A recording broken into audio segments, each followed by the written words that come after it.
తన స్కూల్ జోలికి రావద్దని ఎంఐఎం ఎమ్మెల్యే అక్బరుద్దీన్ ఓవైసీ చేసిన వ్యాఖ్యలకు కౌంటర్ ఇచ్చారు బీజేపీ ఎమ్మెల్యే రాజాసింగ్. అక్బరుద్దీన్ బెదిరింపులకు సీఎం రేవంత్ రెడ్డి భయపడొద్దన్నారు.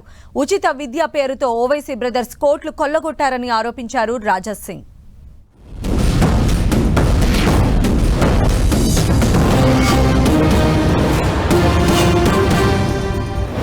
लोगों ने मेरी जान लेने की कोशिश की थी, गोलियां मारी थी, मुझे चाकुओं तलवारों से मारा गया, सब छन्नी हो गया। एक नई जिंदगी का आगाज हुआ और वो जिंदगी मिली मुझे तो दुआओं के एवज में मिली, वो रोजों के एवज मिली, वो अल्लाह की बारगाह में हाथ उठाकर जो दुआएं की उसके एवज मिली।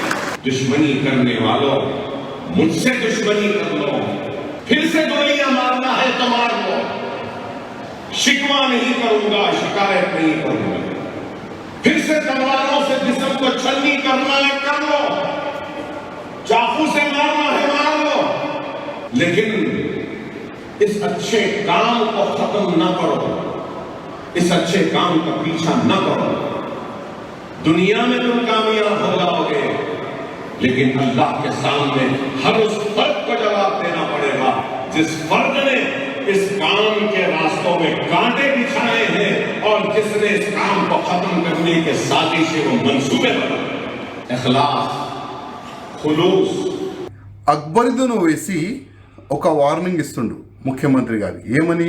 ఒకవేళ ఆ కాలేజ్ని డిమాలిష్ చేస్తే 40,000 మంది మా దగ్గర యువకులు ఉన్నారు అని ఒక వార్నింగ్ ఇస్తున్నారు.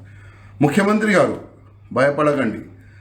కిరణ్ కుమార్ రెడ్డి గారు కూడా ముఖ్యమంత్రి ఉండే ఆ సమయంలో కూడా ఈ కుక్కలు ఆ విధంగానే వార్నింగ్ ఇచ్చినారు. కానీ కిరణ్ కుమార్ రెడ్డి గారు అప్పుడు ఆగలే, ఇద్దరిని బొక్కల్లో వేసినారు. మంచి పని చేసినారు. ఇవాళ కిరణ్ కుమార్ రెడ్డి గారిది మంచి పేరుంది ఇవాళ. అదేవిధంగా మీరు కూడా ఒక సంకల్పం తీసుకున్నారు, ఎట్టి పరిస్థితుల్లో చెరువుకి కబ్జా చేసిన వాడికి నేను ఇవ్వను.